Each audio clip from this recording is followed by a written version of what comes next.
Welcome to the Black Gay History Channel. Please share this video and subscribe to this channel for more captivating content. As I've spoken about in previous videos on this channel, Bayard Rustin has been an influential figure in my own coming out process as a black gay man growing up in America.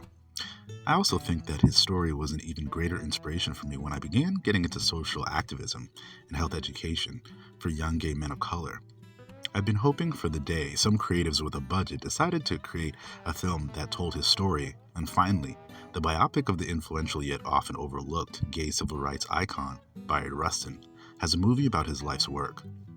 Rustin is a colorful and informative movie that highlights Rustin's work in civil rights activism through the 1960s, Jim Crow's segregation era, alongside Martin Luther King Jr. and many key members of the NAACP. Nonviolent protests and civil disobedience was a tactic that Bayard Rustin previously adopted from Mahatma Gandhi and his acolytes in India. Rustin brought those same tactics of resistance and protest to Martin Luther King Jr. and the Black American activists of America, which effectively showed the world the brutal way Black Americans were being treated by white civilians and the police. From the 1940s to the 1970s, Rustin would use innovative protest and organizing techniques to bring attention to the illegality and harm of segregation and its laws in America. Rustin organized some of the first freedom rides, but this biopic, which was directed by critically acclaimed black gay director George C. Wolfe, is about a major event that may be the crowning jewel of his legacy. Bayard Rustin was the mind and head organizer behind the March on Washington for Jobs and Freedom on August 28, 1963, where over 100,000 black and white Americans came together at the Washington Monument to show their solidarity for the integration of America. Never in U.S. history had such a public display of racial solidarity come together, and Martin Luther King's I Have a Dream speech inspired an entire nation and the world to reconsider their racist prejudices. Though most know the basic history of the event, many Americans, black or white, were never aware that an openly gay man organized the whole thing. The movie Rustin does an impeccable job of showing the viewer Bayard Rustin's talent, as well as how his romantic life made him a target against those who wanted to slow down the progression of racial equality in America. Emmy Award-winning gay actor Coleman Domingo, who many viewers may know from the hit HBO TV series Euphoria, or his time as a villain in The Fear of the Walking Dead, slays this role and exceeded my expectations. The trailer for the film didn't give too much of the movie away, and Coleman Domingo's role as Rustin is immediately vibrant, entertaining, and captivating through and through.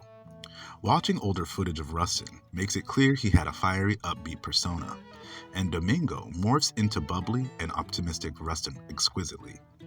In the first scene, we realize though Rustin has effectively planned a protest and march with Martin Luther King Jr.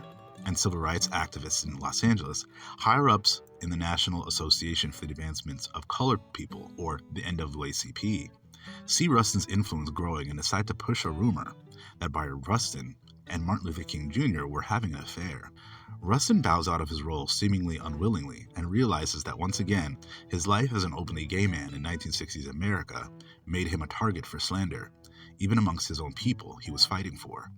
I love that we get a peek into Rustin's personality when he visits a pop and dance party and is incredibly awkward talking to the other people he doesn't know.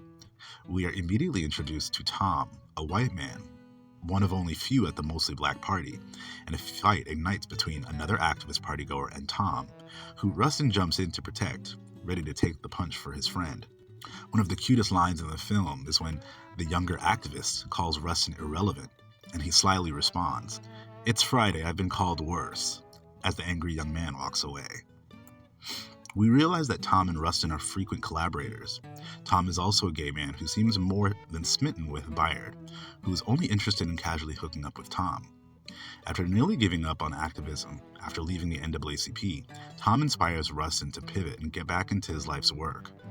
In a tense meeting with the NAACP, Rustin meets Elias Taylor, a preacher who clearly admires Rustin and his work. It soon became clear when he stood next to Rustin at the men's urinal that sparks were flying between the two. Though the young, handsome preacher is clearly enamored with Rustin, we realize that he is married and light years away from integrating his desires for men into his own life. It was heartwarming to know that not all of Rustin's colleagues were against him becoming a leader of the movement. During the meeting with NAACP, one of the prominent voices to support Rustin and his ideas was another influential civil rights activist, Medgar Evers, who, like so many other historic civil rights leaders like Martin Luther King Jr. and Malcolm X, would later be assassinated. King Jr. also collaborated with Rustin even though they didn't see eye to eye on all topics. There are several impeccable scenes where Rustin and actor Amil Amines, MLK, strategize and talk about their work and life like old pals. Besides Domingo's work, Amin does an exemplary job as the historic icon, Martin Luther King Jr., and it's clear that in the end, King pushed his own work as a leader to greater heights by taking counsel from Bayard Rustin and owning his strength as a leader of the people. Throughout the film, we get to see how Rustin and a group of other young activists set up a base of operations and brainstorm the details of the March on Washington for Jobs and Freedom, the nation's largest protest to date. Throughout the building process, when those working with Rustin call allies across the nation for donations, resources, and to invite them to the event, Bayard Rustin is constantly bombarded with news of his personal skeletons and rumors of his sex life being brought up in the media to diminish his work. Many years prior to the march, Bayard Rustin was arrested on charges of public indecency for having adult times with two other men in a parked car, something that his detractors loved to bring up to embarrass him in the hopes he would step down from organizing. Many of those from the movement who knew him also admitted that if Bayard Rustin weren't a gay man, he likely would have been the leader and face of civil rights activism in America, instead of Martin Luther King Jr. Luckily, those who supported him stuck beside him, though there were others who were scared to be affiliated with him. In one passionate scene, Bayard Rustin pays a visit to his new preacher friend Elias Taylor's congregation, and immediately, as Pastor Taylor is getting worked up in his sermon and looking at Bayard Rustin in the pews, I knew exactly what was on their mind. The heat and passion between the two men and the love scene that followed was tantalizing, though this feeling is short-lived when we remember Pastor Taylor is married. There's also a dramatic scene where the gay bar Rustin frequents and is set to meet Elias is raided by the police, a common occurrence for gay-friendly establishments in America during the 1960s. Not only were the men many times charged with legal offenses for being caught up in raids, their names and public information was usually published in the newspapers, effectively outing closeted men and ruining many of their social lives and employment prospects. Elias Taylor, who nearly went into the bar before the arrests, becomes scared straight, so to speak, and begins to question his relationship with Rustin and his desire for men in general.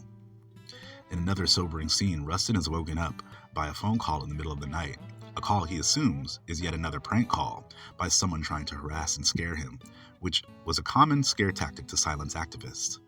But Rustin soon realizes Mrs. Taylor is the one calling, and informs Rustin not only is she pregnant, but that Pastor Taylor is inheriting her father's church, and that it's time for him to quote, unquote, walk with God. Through Rustin's relationship with Elias Taylor, we get a glimpse into the conundrum many gay, bi, same-gender loving men faced back in the days, when awareness and tolerance of gay relationships was nearly non-existent, socially or legally. Elias chooses to leave behind his connection to Rustin, and Rustin soon moves on to break past barriers and bureaucracy, to bring together one of the most powerful demonstrations for peace and racial equality the world had ever seen. Despite being pushed into the background of the civil rights movement, Bayard Rustin refused to stop the good work he believed in, and he also refused to silence himself because he was gay. Hopefully more Black and LGBTQ people, and anyone willing to listen, will take note that all groups of disenfranchised or marginalized people deserve equality. And though much of Rustin's work and legacy was centered on racial equality, him being an openly gay man during this movement unequivocally inspired another generation of Black gay activists to push the cause of civil rights further. I could go on and on about the great job the cast and crew did with this biopic, but hopefully this is enough to get the historians at home to not only watch the movie, but also do more research about his life and mission. Have you all checked out Rustin on Netflix? I'd love to hear your thoughts on the movie of this historic icon in the comments.